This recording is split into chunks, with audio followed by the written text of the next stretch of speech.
things with you before I'll go ahead and shut up, because I know you're not here to hear me. These are our senior ESL students. They're very powerful people, and you'll come to understand more clearly here in a few minutes. Now, you're all here because someone respects you. You wouldn't have gotten an invitation otherwise.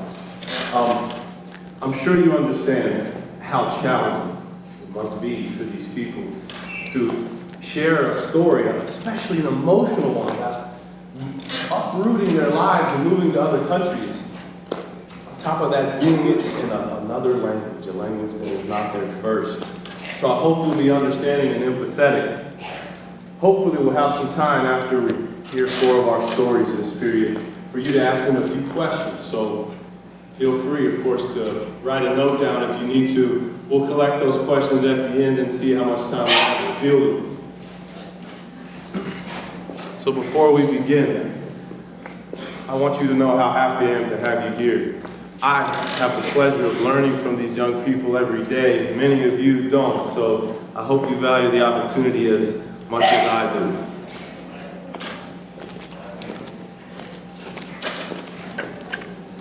Our first storyteller is Sori Darami. Would you like to introduce yourself, brother? My name is Sori Darami. I am from West Africa, Guinea-Conakry. So, tell us first, what are some of your early memories from Guinea? What was your life like as a young guy? Well, I remember when I was in Guinea, I was little. My dad told me he's going to send me to school. I was really happy. He sent me to Arabic school to learn Arabic because I was Muslim. I'm Muslim. And then I used to go to Arabic school. I told my dad I want to go to French school to learn French too, because all my friends go to French school to learn French. So my dad said, okay, I'm not going to take you out from Arabic school, but you have to go to both schools. So I said, okay. I used to go to both schools. One day, we were in the school. I saw principal come to our class, yelling at us. He said, go hide, go hide, go hide. They are coming. And then my teacher tell us, go hide. Well, we all went to the hiding place. We stayed there for like 1 hour. When we were there, and then later on, the police come and take all of us out there, and our parents take us to the home. Because our president was not good, he want to bring ethnic problem in our country. So in Guinea, we have many ethnics. We have a socio-ethnic, we have a Manigo ethnic, and we have a Fore ethnic. So the president is not popular. So he's trying to bring conflict between people. And he went and tell the Fore people, if you guys want to stay here, and the Manigo people will come and kill you all. So when he tell them on the market day, and then they start killing people. When they start killing people, so everybody was scared. And I remember my neighbor come to my house and tell my parents, tonight they're going to come kill us. Everybody was scared. My father tell his friend and his family, and then everybody come to my house. They take all the children to the same room. We used to pray all the night. But God guided us, nothing happened to us. So that's how my dad moved to a different country, and he went to Sierra Leone, and he was lucky to come to the United States, and he brought me here. That's why I'm here today. So it seems like your family was lucky in that you survived the conflict. I heard you right, it was between the Mandingos and the Susu. Yes. Now, your dad brought you to the United States. What was it like when you got here? Here in the school, here in the community? So So when I came here, I was so happy. The first day I went to Morton Middle School, I was so happy. And that day when I went to school, I went to gym. Before you go to school, when you go to Morton, like you have to go to gymnasium class. So I went to the school. When I went there, this girl came to me and started laughing at me. He said, "Hey, what's your name?" I said, "My name's Sorry." He said, "He laughed at me, I don't know why." I said, "Okay, welcome to America." I know I'm in like a different country, so. Well, I hope your experience at Henry Clay was a little better. What's it been like here, brother? So when I was more in middle school, I thought I'm lonely. So I came to Henry Clay High School. I found my friend playing soccer. I joined the soccer team.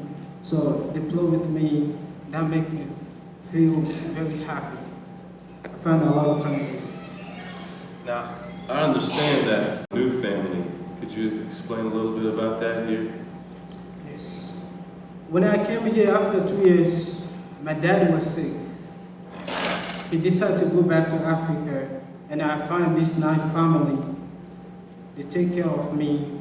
Even though they are white, American, Christian, I'm African and Muslims, I live with them, I practice my religion. They take me to the mass all the time. They give me the car. I do everything what I want to do. So that they're still taking care of me. My dad is bad, but I still live with them. So they say I can stay there. How much I want to stay there, how long I want to stay there. So I still live with them right now. You speak a lot about your father. Where's your mother? How is she? My mother back home, because I don't think she want to come here. She might come and visit me, but I don't think she want to stay here for a while. What's it like? How do you communicate with her? Sometimes I talk to her Skype, phone, on weekends. Does she not want to come to the United States to join you? She's kind of scared, like, how you call this, Islamophobia. That's why I think she doesn't want to come here. Always, you see on TV, Muslims doing this, so she's scared to come here. I think it would be better for her to stay there. But she said she really want to see me. She might come here one day. So you mean she doesn't want to come because she's worried of the Islamophobia here in the United States? Yes. So, I think we understand you well now. What is it you'd like to do after you leave Henry Clay? So I decided to be a dentist one day. Because I remember when I was back home, one day my sister had a teeth problem. We had only one dentist doctor in that area I used to live. He was really, really arrogant. My sister went there and he shot at my sister and cursed her out. So I decided if I be dentist, I'll go back there and help people over there. That's why I decided to be dentist. So your final message to this audience, what would you like them to know and remember? I wanted to know, you see these people here, we come to this country, not the beauty of America, because we have a struggle in our country. Some people come here, they want to have a better education. Some people here, they have a religious execution. They have a problem in their country, that's why they come here. Imagine leaving your family over there, your mom, your sister, your relative, and come here. You don't have any friend. If you guys don't be friend with her, what you gonna do? I want you guys to be friend with ESL students. Thanks for that. You're welcome.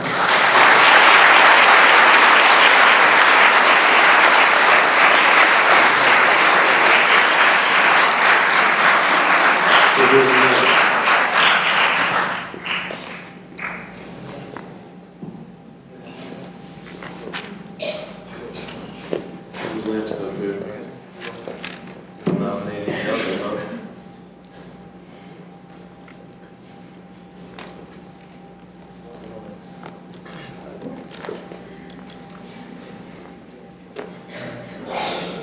You can always rely on this guy, Soul Maestro, to step up when we need someone to step up. Want to introduce yourself, brother? Yeah, my name is Monique Wamisi. As you can see, I'm ready and I'm proud of being African. And I'm an African, yeah. Tell them where you're from. Yeah, I'm from Africa, deep in the central country, which is called by the name of DRC, Congo.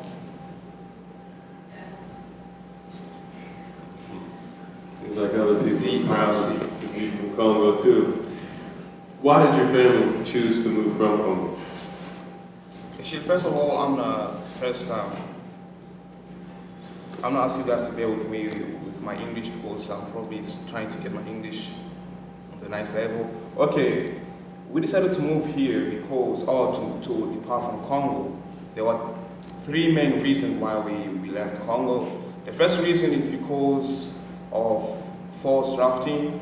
Am I saying the right word? False drafting? Like we are drafting people forcibly. Like For the army? For the army, yeah. That's the first reason. And the second reason is because of my family wasn't doing very good in Congo. We didn't have enough money, enough food. Even though there might be some light families that have enough food in Congo, but my family was not part of being wealthy or having good money or good life. So this was the second reason why we left Congo.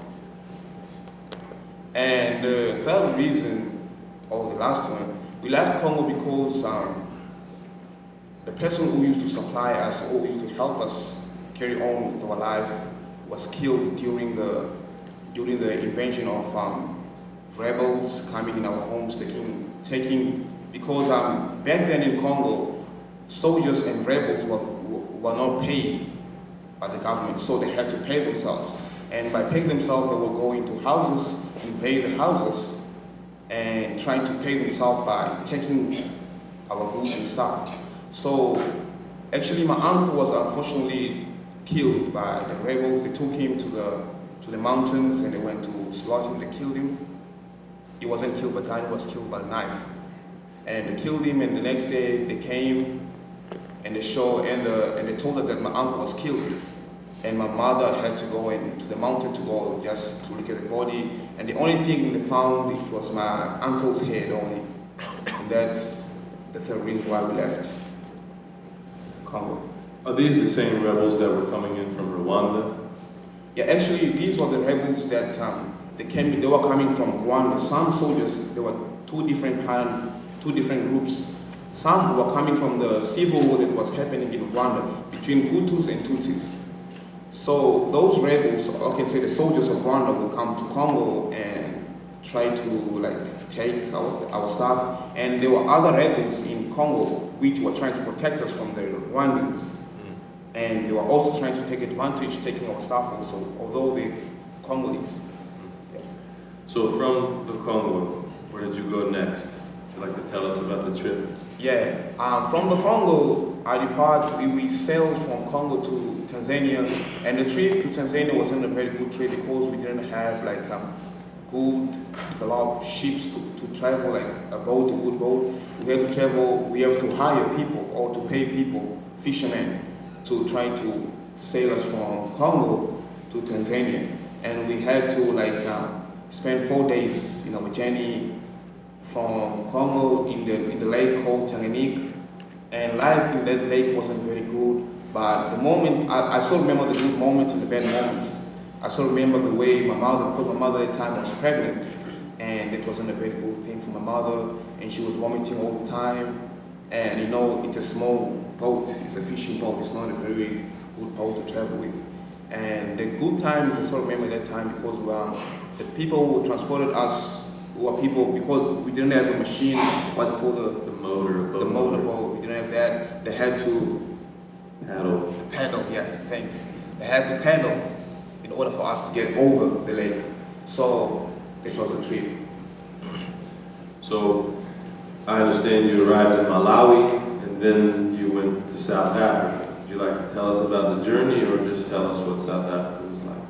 Yeah, actually, I'm gonna just go over. We depart from Tanzania. That was on the end of my journey. From Tanzania, we went to Malawi. In Malawi, actually, we stayed in the camp for we lived in the camp for 3 years. 3 years and 3 months, I think, yeah. And life was also good also in Malawi because there at that time they used to ration food. Am I saying the right word? Rationing, yeah, like giving us the amount of food that we have to eat for like for 1 month. And in order for my mother to get money, like pocket money for me and my sisters and for herself, we had to sell some of the food in order for her to get some money. And life was not so good in Malawi, so we had to move from Malawi to South Africa. And South Africa has been considered as one of the developed countries in Africa, and it's very developed right now, as I'm saying. And we got in South Africa, and I thought like life is going to be much better than in Congo, in Malawi, in Tanzania. And when we got to South Africa, I actually went to a school, and I studied with Afrikaners. Afrikaners are generally Dutch descendants, European descendants in South Africa. Yeah, I studied with Afrikaners there, and actually the Afrikaners were not so good to us. As we all know, the Mandela movie, the Mandela story, the Afrikaners used to really be, they were enemies of black people, I can say. Yeah.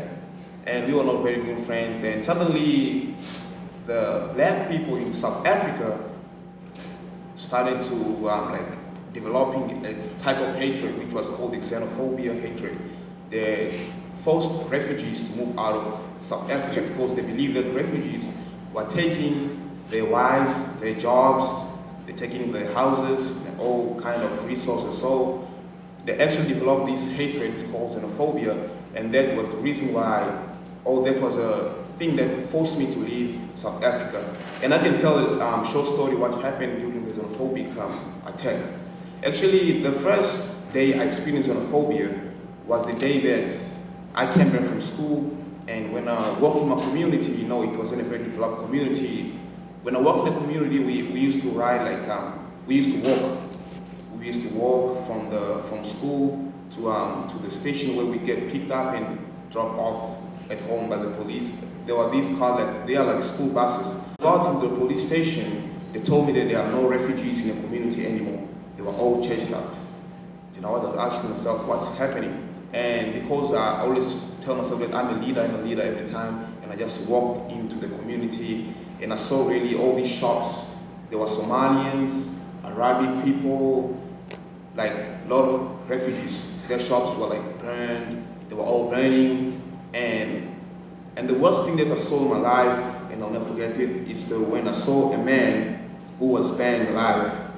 Burned, like I could see him, he was laying there, he was burned. And I could so see the blood coming out of his skin.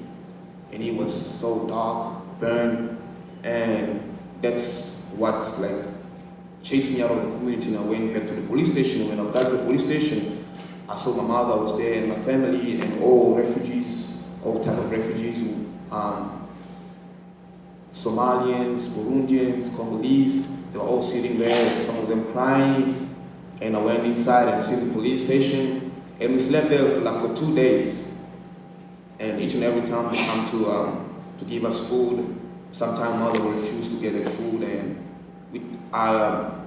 for the first day I refused to take the food, but the second day I told myself that no, I should just leave on, I should just carry on, and I took the food and I ate it. And so now that you have a chance to communicate with an audience here in the United States, obviously you made it here, and we all know you as the guy who performing songs up here in front of everyone. And what sort of message would you like to give them? Yeah, actually, as I said before, we used to expect, I can say, white people or white Afrikaners. Every time when us in Africa, we see white people in Africa, you always have this thinking, no, white people, they are bad. Yeah, they are bad, they're going to kill us, they're going to do this. I can say that I used to have that belief in my mind. But when I got here, I was expecting really to be like, when I got in the community, to be hated by white people. Like when I got here, they gave us a house, or they rented a house for us in Udio. And when I was like watching it on the window, just looking out of the window and looking who's gonna come and attack me or something. And actually we lived there for like 5 months. And the 6th month, that was like, I still remember it was like last year, I cannot remember the date or the month. And actually, there was this guy, an African American guy, or I can say guys. They came in and they broke my window, or I can see my friend's window because they broke my cousin's window. They broke it, and suddenly I asked my cousin, what's happening here? I was expecting more to be like love, but people almost look like my skin, like who have the same skin as me. And that gave me an answer to something that I always had a question in my mind, that saying, I always have this thought of the only person I make friends with or I be together with. When that people or those boys broke my windows, saying that I think skin is nothing but the way a person thinks, that's what matters. And I also learned that through my life, I mean, like my life being in America, it's such, I can say it's conclusion of my life. I went through many difficulties, and I traveled a lot, and I went through many hatred. And the conclusion which I got here is that I think love is more important than, or it's more stronger than hatred. Yeah, because when I experienced life with the Black Americans over there in Woodhill, they used to they didn't like me, I can say honestly, but afterwards when I went to them all the time, talking to them, showing my love to them, and suddenly they started loving me, liking me all the time. They called me to go hang out with them, and I experienced that, and I learned that. And I can say this is the only message I can leave to the audience today, saying that love is more stronger than hate. That's all.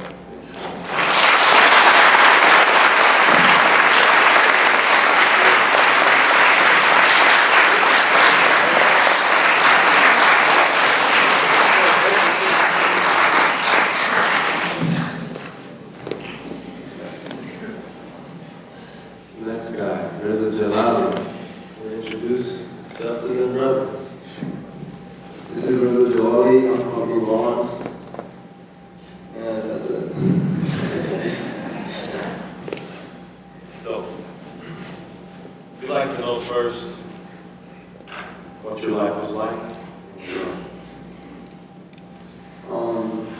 I can start with saying I had a good time because I had real friends, good family. But the thing the government did to the people in Iran, it was not really good for us to just leave there. The freedom was restricted, and there was nothing to do except just sit at home and watch TV or go to park. So in what ways was your freedom restricted? So the government is based on Islam, so it's Islamic government, and it's under religious rules.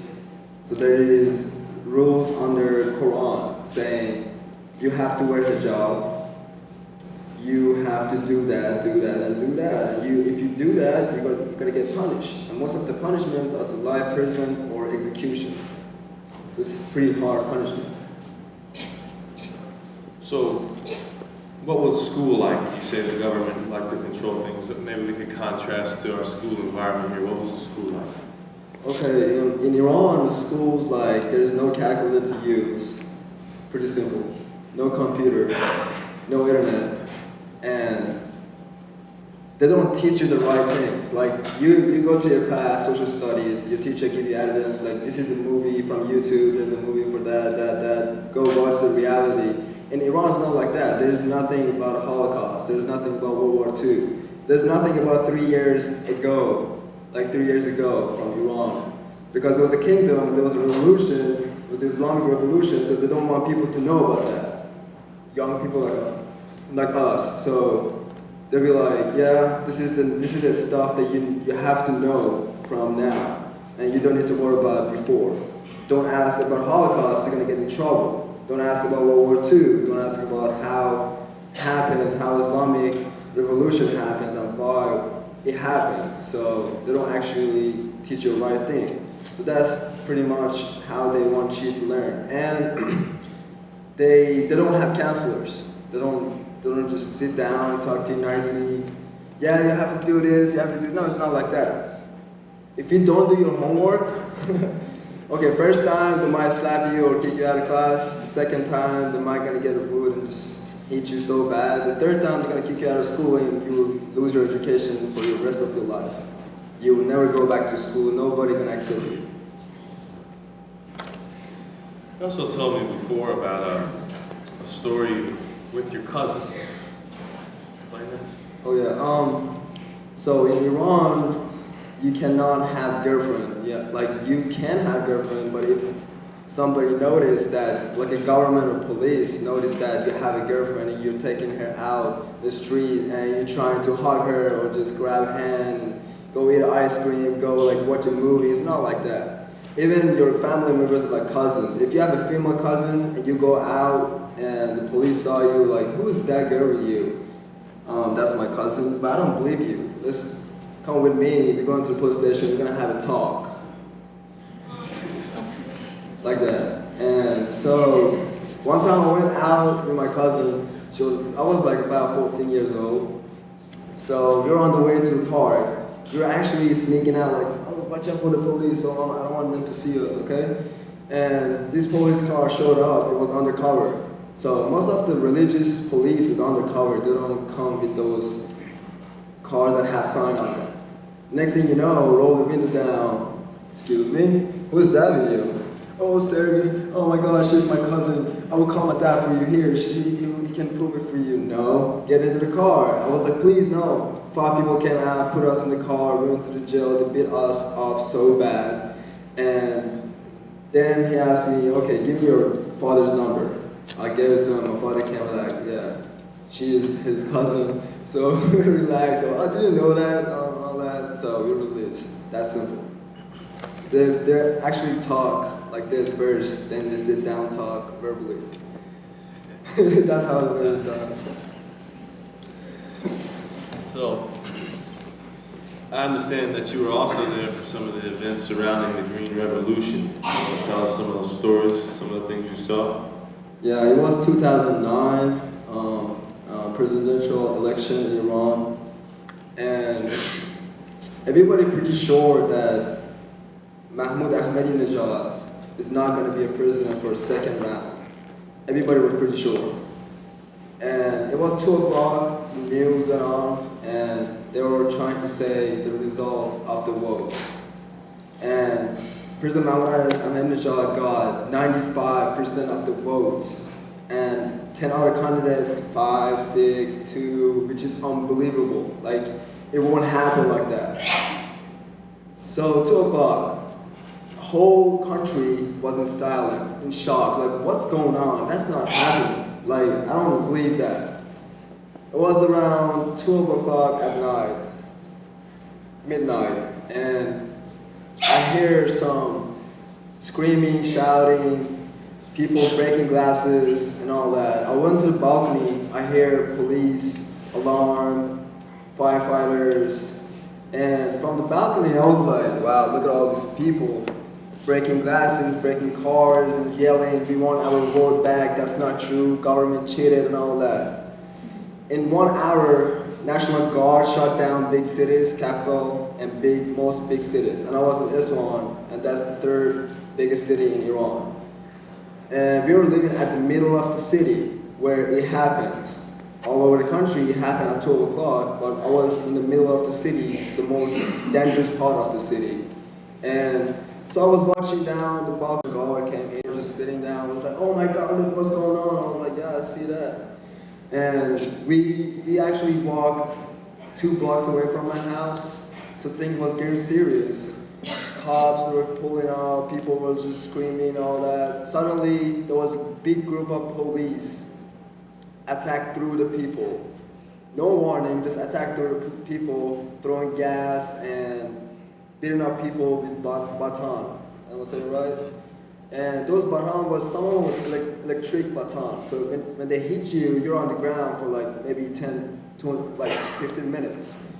And I was actually, in that situation, tear gas and all that, I lost those friends. So I was in the corner, and this cop was passing. As he was passing, he looked at me. I was actually hiding like this in the corner, and he saw me. He went to me, started cussing me out. Yeah, you're here because you think the government's doing stuff wrong. I was like, no, sir, I just wanted to see what's going on here. And he didn't listen. He just started beating me up like for about 15 minutes, I guess. Keep going, baton, punch, kick, all that. And there was this guy saw me over there, and he felt so sorry for me because I was 15 years old. I was like begging for him to just don't kill me. And he called his friend. They attacked the car because there were 10 people attacking this car, and they took me home. And my mom didn't know I escaped. And when I opened up the door, I saw my mother's face and crying, red. She was angry. She stopped slapping me and punching me. And then she arrived. I already got bit off so bad. So she started and looked at me for 1 second, didn't talk, and started crying again. Because she saw me bleeding out and all that. And that's pretty much the first night of Green Revolution. Would you like to leave them with a message about their opportunities here in the United States? Yeah, sure. So, as you know, as I told you guys, there's no freedom over there. There's everything restricted. It's under religious rules. And you cannot do simple stuff like go to the movie with a girl you like. Okay, that's pretty simple. It's deeper than that. And in the schools, they don't teach you the right thing. They teach you whatever they want you to learn wrong. And you guys have computer here, you guys have calculators, you guys have nice teachers, big school, counselors, everybody wants to help you guys, a lot of opportunities for colleges, education. You guys need to appreciate all that because in different countries, Africa, Middle East, even Asia, China, different countries, they're struggling to get education. They're having a hard time over there, but you guys are just here having all that opportunities. You guys have to appreciate all that. That's it. Thank you guys.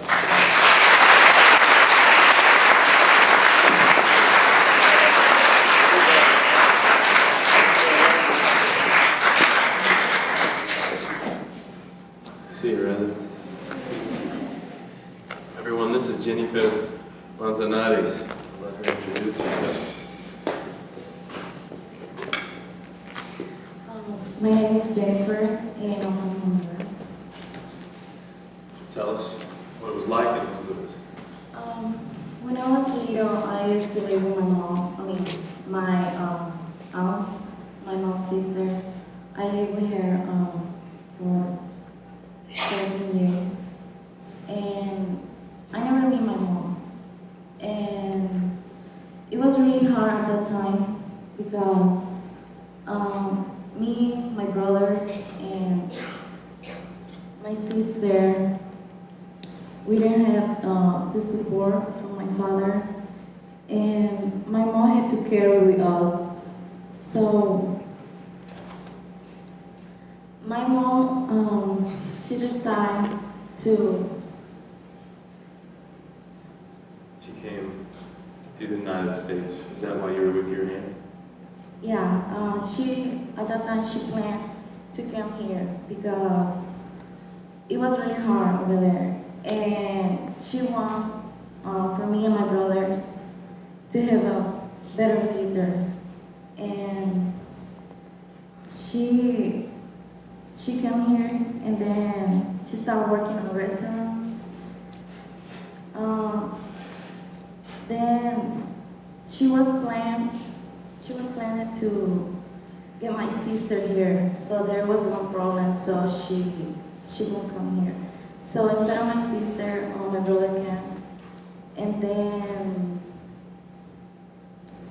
I used to talk to her on the phone every day, and every time I was talking to her, I was feeling really sad because I was really wondering, like, how is my mom?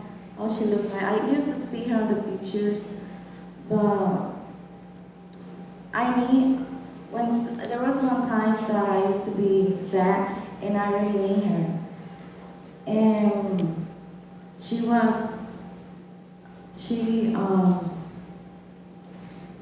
had another plan to get me so I can come here. So, what was her plan, and when did you finally get to see her? What was that like? It was one of my biggest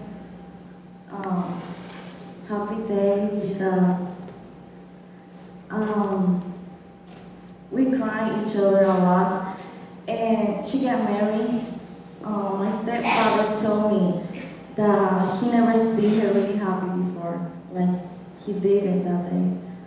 And it was so amazing. So she brought you to the United States. Since you've arrived here, what's it been like for you? At first, I was happy because it's my mom, but she told me, well, you're gonna start school.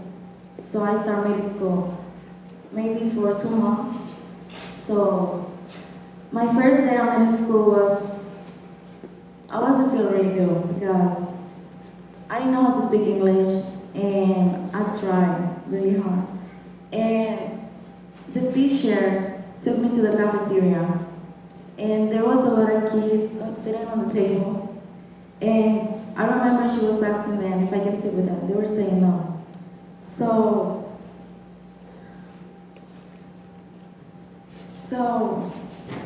I went home and I told my mom that I don't want to go to the school, that I want to go back to my country. And she told me, I know you can do this, and I know you can do this, and I know you, and I started going to the middle school. I was sitting on the library, watching videos in English. I was sitting almost all day there. It was making me bored sometimes, but I knew that it was for my best. And So here you are, you're a senior telling your story in English to all these people. I hope you're proud of yourself now. You feel good about it? yes, because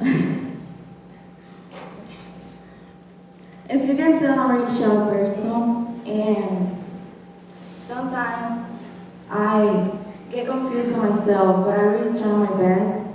And because of my mom, I feel really proud of me. And I know that I can do better than this. I can keep working. And I learned from her that don't matter how long you wait. And don't matter how long also you take for learn something new, because for me it's been like a big experience in here. I learned a lot of stuff and I'm still learning stuff from